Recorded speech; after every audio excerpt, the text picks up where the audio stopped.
Assalamualaikum warahmatullahi wabarakatuh. Bismillahirrahmanirrahim. Alhamdulillahi rabbil alamin wa bihi nasta'in ala umuri dunya waddin. Nahmaduhu wa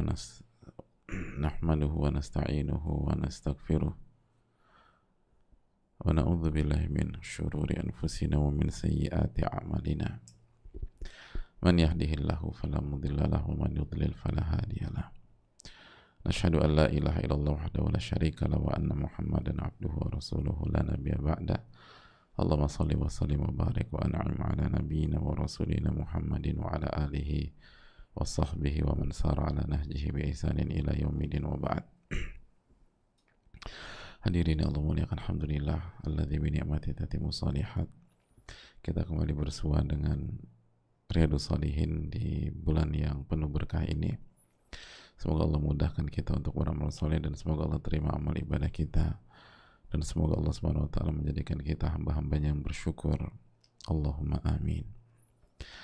Dan semoga kita diberikan keistiqomahan, karena man thabata nabat, barang siapa yang konsisten, kokoh, dia akan tumbuh. Dan perubahan itu lahir dari konsistensi mengerjakan sebuah kebaikan, lahir dari konsistensi duduk di majelis ilmu. Makanya ulama kita mengatakan bahwa di antara keberkahan ilmu adalah menyelesaikan sebuah kitab atau sebuah buku yang dimulai. Itu salah satu tanda keberkahan, atau itu salah satu cara mendapatkan keberkahan di dunia ilmu, dan itu akan berdampak ke kehidupan kita sehari-hari. Oleh karena itu semoga Allah kasih taufik kepada kita untuk bisa menyelesaikan kitab yang istimewa ini. Amin ya rabbal alamin. Dan selalu fokus pada ilmu yang bermanfaat, bukan sebatas maklumat. Sebagaimana dikatakan al-Imam Syafi'i, innamal ilmu man nafa' wa laysa ma hufidh. Sesungguhnya ilmu itu yang bermanfaat, bukan hanya sebatas dihafal, walaupun hafalan sangat penting. Dan kita meminta kepada Allah, Allahumma inna nas'aluka ilman nafi'an wa na'udzubika min ilmin la yanfa'. Ya Allah, berikanlah kami ilmu yang bermanfaat, dan lindungilah kami dari ilmu yang tidak bermanfaat. Hadirin Allah muliakan, kembali masuk ke pembahasan keutamaan orang-orang lemah, orang-orang fakir dan miskin, yang dibawakan al-Imam An-Nawawi rahimahullahu ta'ala. Semoga Allah merahmati beliau, keluarga beliau, orang tua beliau. Semoga Allah merahmati guru-guru beliau, orang-orang yang beliau cintai, dan semoga Allah merahmati seluruh kaum muslimin. Amin ya rabbal alamin. Kita masuk ke hadis Abil Abbas Sahal bin Sa'ad As-Sa'idi radhiyallahu ta'ala anhu. Hadis yang menjelaskan kepada kita bagaimana cara melihat dan menilai seseorang. Al-Imam An-Nawawi, semoga Allah memberikan rahmat yang luas buat beliau, rahimahullahu rahmatan wasi'ah. Beliau menyampaikan, wa an Abil Abbas Sahal bin Sa'ad As-Sa'idi, dari Abul Abbas Sahal bin Sa'ad As-Sa'idi radhiyallahu ta'ala anhu, bahwa beliau menyampaikan, marra rajulun 'ala Nabi sallallahu alaihi wasallam, ada seseorang yang melintas di hadapan Nabi sallallahu alaihi wasallam. Faqala li rajulin indahu jalis, maka Nabi kita sallallahu alaihi wasallam bertanya kepada teman duduk beliau, seseorang yang duduk bersama beliau, ma ra'yuka fi hadha. Nabi kita sallallahu alaihi wasallam bertanya kepada yang duduk bersama beliau, bagaimana pandanganmu tentang orang ini? Kamu melihat orang ini gimana sih, gitu loh. Pendapatmu tentang dia ini gimana? Tentang siapa? Tentang orang yang melintas. Tentang orang yang melintas. Faqala rajulun min ashrafin nas. Ini orang di antara orang-orang yang terpandang di antara manusia. Jadi ini salah satu yang terpandang di tengah-tengah masyarakat. Rajulun min ashrafin nas, di antara yang terpandang, di antara yang punya kedudukan. Hadza wallahi, dan orang ini bersumpah, yang ditanya sama Nabi SAW, ini orang demi Allah, hariyun in khataba an yunkah wa in syafa'a an yushaffa'. Ini orang demi Allah, kalau dia melamar seorang wanita, maka sangat pantas untuk dinikahkan. Kalau bahasa kita, ini kalau ngelamar diterima udah, sangat layak untuk diterima. Orang calon mertua udah ngelihat dia maju, udah bismillah, udah cocok deh. Karena punya kedudukan, punya punya posisi di masyarakat, terpandang orang ini. Jadi kalau dia maju, in khataba an yunkah, hariyun in khataba an yunkah. Kalau dia maju, sangat layak untuk dinikahkan, diterima. Wa in syafa'a an yushaffa. Dan apabila dia memberikan syafaat, syafaatnya diterima. Jadi kalau dia bantu seseorang, dia jadikan jembatan, kamu bisa bantu orang ini nggak? Udah, iya, siap dan gitu loh. Kalau bapak yang minta, mana bisa kita menolak?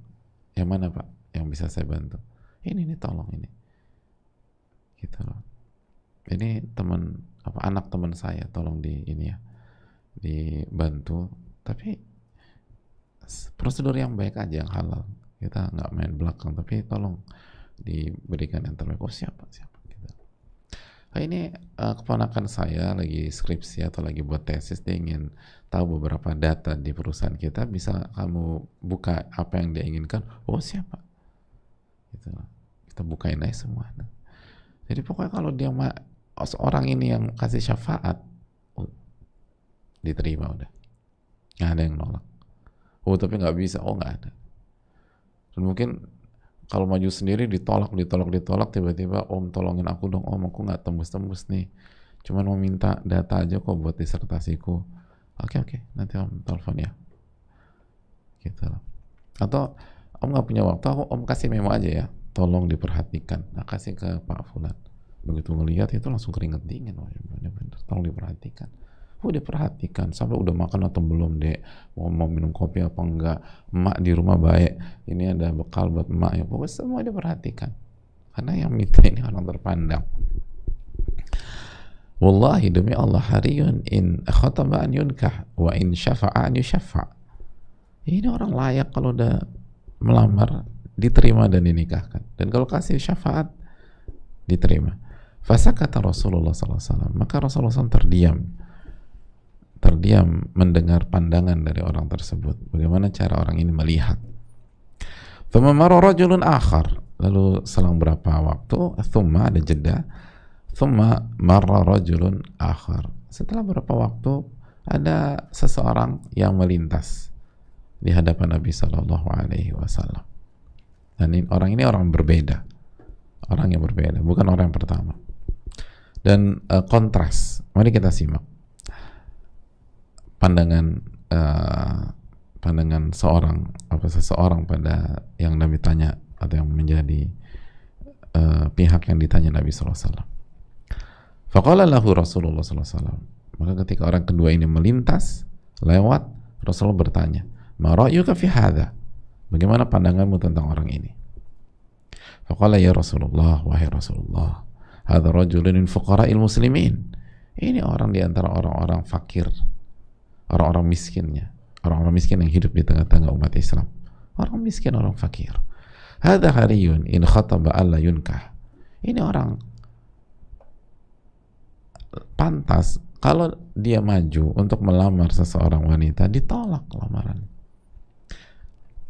Jadi maksudnya kalau dia maju untuk melamar dan ditolak, pantas gitu. Semua orang bilang pantas, dia maju gitu loh. Jadi yang nolak nggak disalahin oleh masyarakat. Yang nolak itu dimengerti. Gue ngerti sih kenapa mereka menolak orang ini. Karena dia miskin, karena dia fakir, dia bukan siapa-siapa. Dia nggak punya bergen, dia nggak punya apa yang bisa diandalkan dari dunia. Jadi kalau ditolak, oke, ngerti. Oke, kita ngerti. Wa in syafa'a alla yushaffa. Dan kalau dia memberikan syafaat, tidak didengar, dicueki.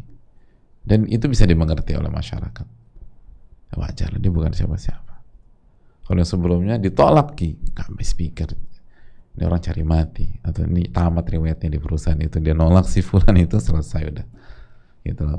Lebih baik dia kemasin aja barang-barangnya di meja kerjanya, umurnya nggak panjang. Tapi kalau orang ini ngerti lah kita siapa dia di lingkungan tersebut, siapa dia di perusahaan tersebut. Dia bukan siapa-siapa. Wa in qala alla yusma' li qawlihi, dan kalau dia berbicara nggak didengar. Jadi kalau dia bicara nggak didengar. Bukan nggak dikasih kesempatan bicara, nggak didengar. Alla yusma' li qawlihi. Oke, ada pertanyaan, dia ngangkat tangan. Oke, saya rasa tutup sekian karena nggak ada pertanyaan. Lalu dia itu ngangkat tangan tadi, nggak dianggap. Atau ketika ini coba ini saya mau kasih masukan, ini harusnya begini nggak dianggap. Padahal benar, dan nanti terbukti dia benar, tapi nggak dianggap. Wa in qala alla yusma'a li qawlihi. Lalu apa yang terjadi hadirin sekalian? Setelah ada dua opini tentang dua orang tersebut, Nabi SAW mengatakan, faqala Rasulullah sallallahu alaihi wasallam, kata Nabi SAW, hadza khairun min mil'il ardi mithli hadza, muttafaqun alaih.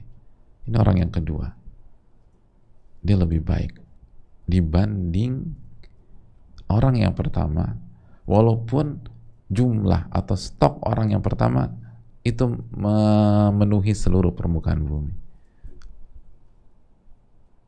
atau isinya manusia di bumi ini yang kayak orang pertama semua, lalu dibandingkan dengan orang kedua, orang kedua lebih baik daripada dia. Allahu Akbar. Muttafaqun alaih. Jadi yang kedua ini lebih baik di sisi Allah, lebih utama dibanding yang pertama, walaupun jumlah yang pertama seluruh manusia di bumi ini. Muttafaqun alaih. Ini luar biasa hadirin. Hadirin Allah muliakan, hadisnya itu ringan dalam memahaminya, tapi punya nilai dan punya value yang sangat tinggi.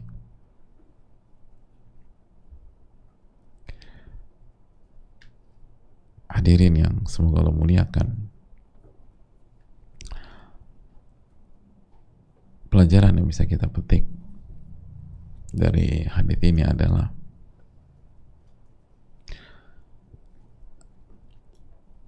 seseorang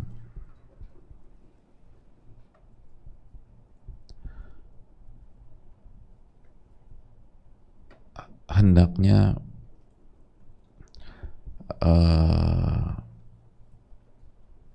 membaca bagaimana sudut pandang lingkungannya terhadap sebuah objek,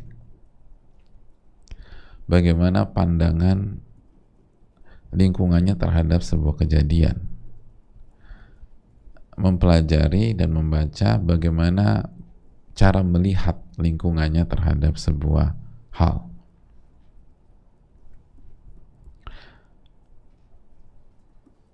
Khususnya apabila kita menjadi seorang guru, menjadi seorang pendidik, menjadi seorang ayah, menjadi seorang ibu, menjadi seorang pimpinan, menjadi pemimpin. Lihat bagaimana Nabi SAW bertanya kepada sahabatnya, ma ra'yuka fi hadza, bagaimana pandanganmu tentang orang ini. Nabi SAW bertanya kepada sahabat beliau. Dijelaskan sebagian para ulama, ini ada sebuah pelajaran kehidupan, pelajaran dalam dunia pendidikan. Hendaknya kita itu ngebaca sudut pandang orang lain, cara melihatnya orang lain, khususnya yang menjadi tanggung jawab kita, khususnya yang menjadi tanggung jawab kita seperti tadi, anak kita, terus adik kita, atau keluarga kita, murid kita, karena ini penting. Atau orang-orang yang akan lama berinteraksi dengan kita, bukan hanya interaksinya bukan hanya ketemu 1-2 menit terus udah nggak pernah ketemu lagi seumur hidup. Enggak, ini yang akan bersama kita, jalan sama kita, atau berjuang bersama kita, atau ngerintis bersama kita, atau menjalani roda bisnis dengan kita. Kita harus tahu sudut pandang dia itu bagaimana. Itu penting. Itu hal penting. Karena sudut pandang itu mahal, hadirin. Cara melihat itu mahal. Cara melihat itu mahal. Data yang sama, tapi cara melihatnya berbeda, hasilnya berbeda. Data yang sama, cara melihatnya berbeda, maka langkahnya akan berbeda.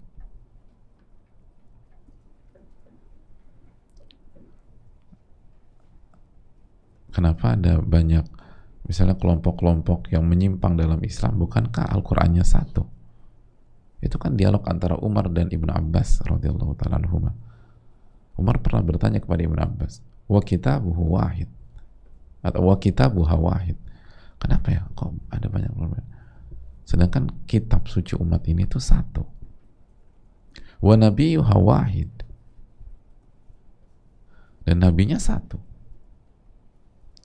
Ini kan cara melihat yang berbeda.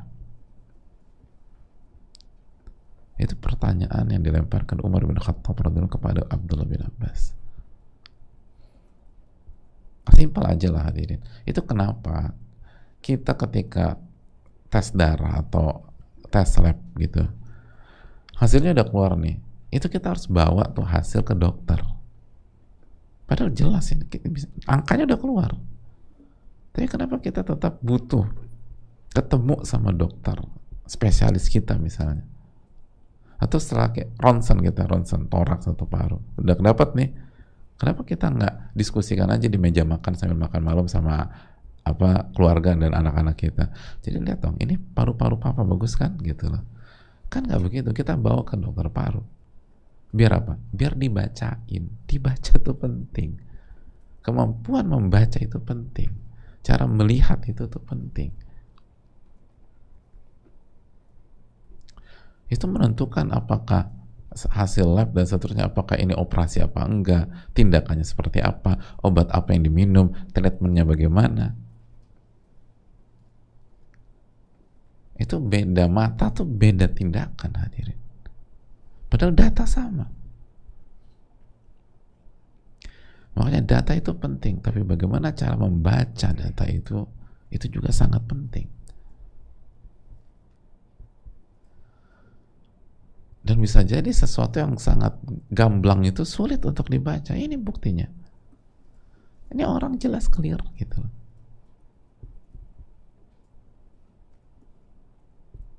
Tapi ternyata ada angle yang lain, ada sudut pandang yang lain.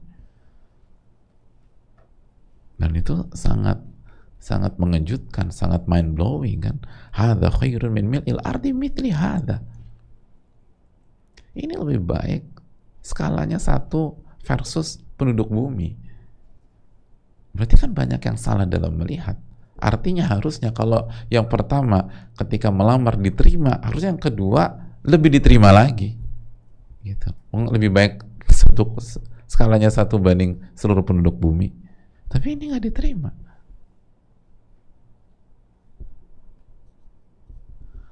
Berarti ada banyak orang yang salah dalam membaca situasi, membaca sebuah objek, membaca sebuah kejadian, membaca sebuah hal, padahal halnya depan mata dia. Dan bukan ribet gitu loh. Nggak perlu pakai teleskop, nggak perlu pakai kaca pembesar, nggak perlu pakai satelit. Enggak, ini di mata dia nih. Tapi salah ngebaca, fatal. Harusnya kan kepada orang tua, kalau anak perempuan pertama kamu nikahkan dengan yang pertama, harusnya anak kedua dan ketiga kamu lebih semangat lagi menikahkan dengan orang yang kedua kalau dia maju. Tapi ini nggak kamu tolak, berarti kamu salah ngelihat dan depan mata gitu. Ini orang ketika orang yang kedua ini ketika datang, kita nggak perlu pakai kaca pembesar. Coba lihat mas, kaca pembesar nggak perlu, ini kelihatan aja, itu bisa salah. Nggak perlu pakai kamera yang beberapa megapiksel dan sudah, nggak perlu. Itu aja kita bisa salah baca, padahal orangnya depan kita.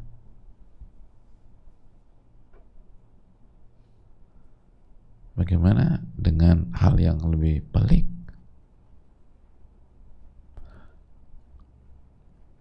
Bagaimana dengan intuisi ke depan, cara melihat sebuah hal yang masih kosong? Melihat sebuah tanah merah tuh beda cara baca. Expert dan yang nggak expert beda.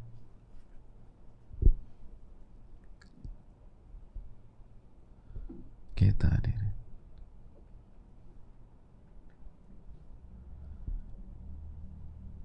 kita misalnya, kita kalau ngeliat tanah merah besar, itu besar gitu, luas, lihat tanah merah, cara ngebacanya gimana? Nah, Viv, gimana Viv? Ada apa? Tanah merah besar, luas gitu, kosong gitu. Cara bacanya gimana? Hah? Apa? Bener. Nah, jujur aja, jujur.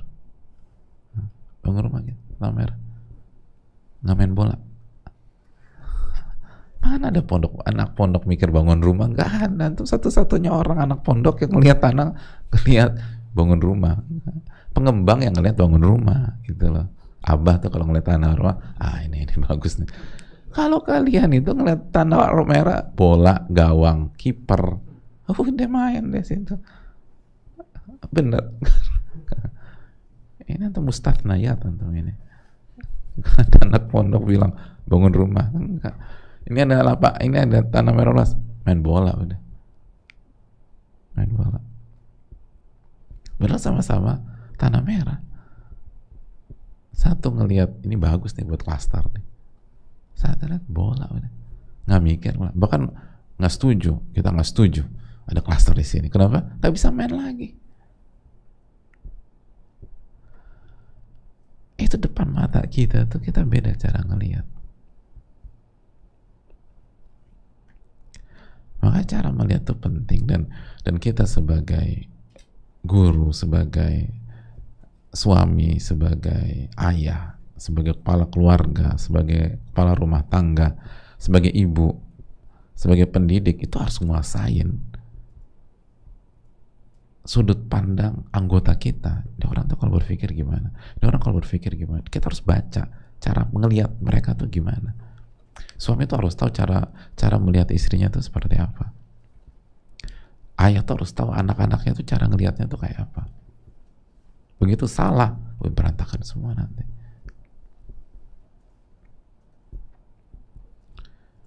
Makanya Nabi bertanya, ma ra'yuka fi hadza? Ini penting. Nabi kan bisa SAW langsung menjelaskan, tahu nggak, yang tadi itu, yang kedua lebih baik daripada yang pertama. Tapi kalau demikian, kita nggak dapat data. Ini cara melihat, kualitas melihat sahabat-sahabat saya itu sudah sejauh mana sih?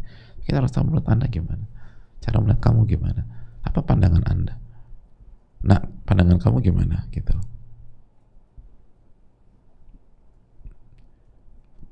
Itu penting. Pelajaran yang berikutnya, hadirin Allah muliakan,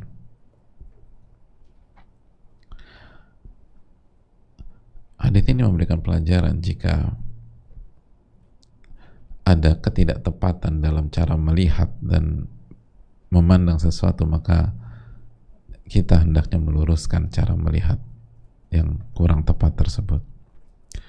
Khususnya jika itu dari pihak yang menjadi tanggung jawab kita, dan kita akan ditanya oleh Allah Tabaraka wa Ta'ala. Kita harus luruskan, bukan seperti itu cara melihatnya. Lihat Nabi SAW meluruskan. Yang kedua itu lebih baik daripada yang pertama. 1 banding seluruh penduduk bumi. Itu penting, membenarkan sudut pandang, membenarkan cara melihat. Itu sangat penting dalam kehidupan. Jadi bukan nggak sebatas hanya perintah, ini harus begini. Ya ada waktunya. Tapi di sisi lain kita harus luruskan, cara ngelihatnya bukan begitu. Ini loh nak, cara ngelihat kamu tuh bukan begitu. Aku nggak mau main sama dia lagi ya dia tuh jahat banget. Kamu kenapa? Kenapa bisa bilang gitu? Ya karena dia begini-begini. Oh, cara ngelihatnya bukan gitu, nah. Gitu loh. Cara ngelihatnya itu, kamu tuh justru harus banyak bersyukur. Loh, kok bersyukur? Iya. Kenapa kamu kesal sama dia? Ya dia nyebelin gitu loh. Nah, coba kita lihat kenapa dia seperti itu. Kamu kan dulu cerita, kamu kesian, kamu sedih, ibunya meninggal, ya kan? Iya sih. Terus ayahnya harus kerja sebagai misalnya driver bus antar provinsi, iya kan? Iya ya. Terus dia sehari-hari sama siapa? Ya sama pamannya, tuh kan. Kalau kamu sehari-hari sama siapa? Ya sama ayah sama ibu. Berarti kamu dapat kasih sayang nggak? Dapat. Kalau dia dapat kasih sayang sebagaimana kamu dapatkan dari orang tua, enggak. Berarti yang harus kita lakukan apa? Bersyukur. Oh, iya. Oh gitu ya. Iya. Jadi cara berpikir itu, cara melihat itu penting. Cara melihat itu penting, dan kalau ada kesalahan melihat, kita harus luruskan. Lihat Nabi SAW meluruskan.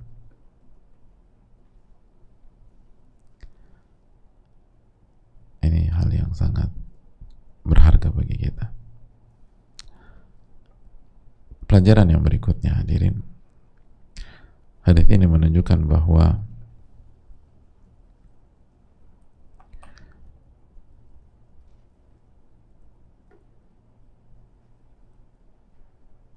kata para faidah azimah, ini faidah mahal sekali, faidah besar. Anna rajul qad yakunu dha manzilatin 'aliyatin fid dunya. Seseorang itu bisa jadi memiliki kedudukan yang tinggi di dunia. Walakinnahu laysa lahu qadrun 'inda Allah. Tapi dia nggak punya kedudukan sama sekali di sisi Allah. Nggak punya sama sekali. Padahal di dunia tuh ucapannya didengar, dikagumi. Itu kalau melamar atau ingin menikah dengan seorang, nggak ada yang menolak. Semua menginginkan dia jadi suaminya, atau semua menginginkan dia jadi istrinya. Semua menginginkan dia jadi menantunya. Orang diterima. Tapi nggak ada harganya di sisi Allah Tabaraka wa Ta'ala. Nggak ada harganya. Nggak ada nilainya orang ini di sisi Allah. Waqad yakunu fid dunya dha martaba. Dan bisa jadi ada orang yang di dunia nggak ada harga, nggak ada posisinya nih orang di kehidupan dunianya. Walaysa lahu qimah 'indan nas, nggak ada harganya di tengah-tengah manusia. Manusia nggak mandang dia. Itu tadi. Kalau dia melamar nggak diterima, nih siapa sih ini orang? Maju-maju ke anak gua nggak gua terima. Emang gajinya berapa? Income-nya berapa dia? Income, nggak punya income yang pasti itu loh. Maju-maju, nggak ditolak. Kalau coba mengajukan sesuatu ditolak. Padahal maksudnya cuma bantu, cuma kasih syafaat aja. Nggak. Mau kasih masukan, nggak diterima masukan. Karena bukan siapa-siapa. Wa huwa indallah khairu min katsir mimman siwa. Padahal di sisi Allah, ini orang jauh lebih mulia, jauh lebih tinggi daripada banyak orang yang dihormati di dunia.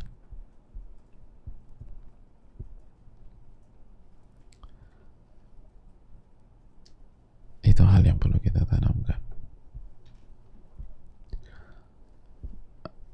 karena itu hadirin yang semoga Allah muliakan, kenapa demikian? Karena Allah Subhanahu wa taala tidak melihat sebatas kekayaan seseorang. Allah tidak melihat sebatas rupa seseorang. Allah tidak melihat sebatas kedudukan fisik seseorang. Tapi yang Allah lihat apa? Kata Nabi SAW, innama yanzur ilal qalbi wal amal. Allah melihat qulubikum wa a'malikum. Allah melihat hati kalian dan amal soleh kalian. Apakah harta itu digunakan untuk amal soleh? Apakah kedudukan itu digunakan untuk amal soleh? Apakah rupa itu digunakan untuk amal soleh? Itu yang dilihat oleh Allah. Dan lihat hati. Hati seseorang.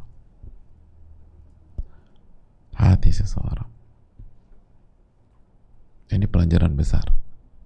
Adapun banyak manusia melihat secara fisik, secara materi, secara apa yang terlihat, dan berlomba-lomba untuk hal tersebut.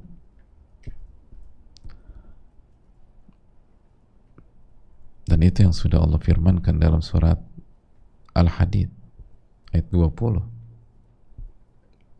Ya'lamu annamal hayatud dunya la'ibun wa lahun wa zinatun wa tafakhurun bainakum wa takathurun fil amwali wal aulad. Sesungguhnya, ketahuilah, sesungguhnya kehidupan dunia itu hanyalah permainan. Permainan. Hal yang sia-sia. Perhiasan. Dan berbangga-bangga di antara kalian. Dan banyak-banyakan harta, banyak-banyakan anak. Banyak-banyakan takatur. Ketika si temennya hamil, dia ngiri. Ketika si A, B hamil, dia terpukul. Apa urusannya? Gitu. Wong anak ujian, hadirin. Belum tentu kita bisa juga ngedidik. Dan Allah yang paling tahu mana yang terbaik buat kita. Tapi itulah dunia. Itulah dunia. Adapun Allah ngelihat hati, hadirin. Hati. Dan hadisnya sudah kita bahas. Allah lihat hati dan amal kita. Itu cara melihat yang benar. Lihat hati dan lihat amal. Lihat hati, lihat amal. Bukan lihat dia kaya atau enggak. Bukan lihat dia rupawan atau tidak. Bukan lihat kedudukannya. Walaupun bisa jadi yang punya hati bersih, amal yang soleh itu kaya raya, seperti Abu Bakar As-Siddiq. Tapi Nabi SAW bersahabat dengan Abu Bakar bukan karena kekayaannya semata, tapi karena hati Abu Bakar luar biasa. Itu yang terbaik, hati yang terbaik Abu Bakar As-Siddiq radhiyallahu ta'ala.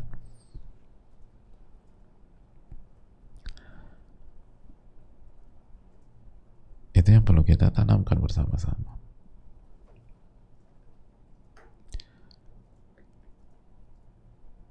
Oleh karena itu, hendaknya kita yang mulai belajar, kita harus belajar bagaimana melihat dengan benar, bagaimana menilai dengan baik. Jangan nilai orang dengan fisik dan hartanya. Karena bisa jadi orang yang ditolak itu lebih mulia daripada orang yang aman. Makanya di salah satu dinamika di dunia perjombloan itu kan, kalau ditolak sekali down, apalagi tolak 2 kali, 3 kali, 4 kali, minder udah. Kenapa minder?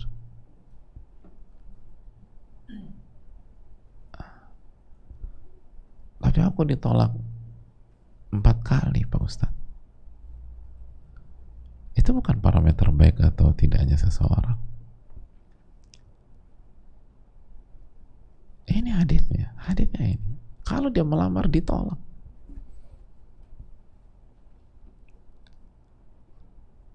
tapi lebih baik, lebih mulia daripada orang yang kalau melamar langsung diterima dengan jumlah seluruh penduduk bumi. Itu poin. Jadi ini yang perlu ditanamkan buat kita bersama. Parameternya tuh hati. Jadi dari sini kita simpulkan berkaitan dengan bab bahwa dari sisi kita sebagai subjek yang melihat, jangan salah dalam melihat, dan jangan pernah meremehkan orang-orang yang secara fisik, secara materi, secara duniawi itu nggak meyakinkan, bahkan jelas-jelas mereka orang lemah. Itu jangan salah melihat. Jangan melihat dengan merendahkan, menyepelekan, karena kemungkinan yang sangat besar mereka lebih baik daripada kita. Bahkan semua orang yang lebih mulia secara duniawi daripada orang tersebut. Skalanya 1 banding semua penduduk bumi, itu gimana hadirin? Hati-hati dalam melihat. Jangan meremehkan. Lihat ini, dan ini korelasi dengan bab kita, keutamaan orang lemah dan orang miskin. Jadi orang yang belajar sama Imam Nawawi rahimahullah, belajar sama dengan Riyadhus Shalihin, belajar dengan buku-buku para ulama, itu nggak boleh salah melihat. Jangan melihat orang dari segi kekayaan, harta, materi.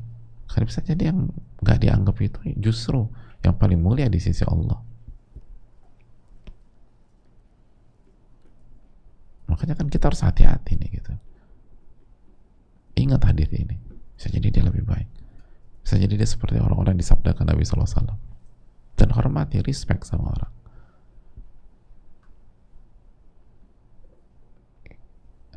Sebaliknya dari sisi yang lain, kalau kita yang menjadi objek, kita miskin, kita lemah, lalu kita dilihat dengan pandangan sebelah mata sama beberapa pihak, jangan down, jangan terpukul, jangan minder, karena pandangan mereka bukan parameter kebenaran. Pertanyaan besarnya adalah bagaimana Allah melihat kita. Itu yang paling penting. Makanya kan para sahabat-sahabat yang miskin atau yang gak punya uang di zaman Nabi kan biasa aja, dan ngumpul sama orang-orang kaya seperti Abu Bakar, seperti Abdurrahman bin Auf, seperti itu ya, enak aja tuh, gak minder sama sekali. Jadi gak perlu siapalah saya, karena minder. Ya kalau agak lupa, buka KTP mas, itu ada nama anda, itu tanggal lahir, gendernya juga ada gender anda kan. Nggak perlu, wah enggak lah, bukan, saya biasa aja. Itu bukan parameter sama sekali.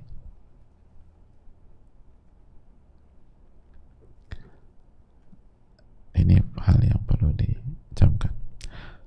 Saya rasa cukup, semoga bermanfaat, dan semoga Allah kasih taufik buat kita, dan semoga kita semakin beriman, karena lihat bagaimana nilai value dalam ayat Al-Quran dan hadis Nabi SAW itu kita pelajari satu demi satu, dan begitu indah hadirin, begitu indah,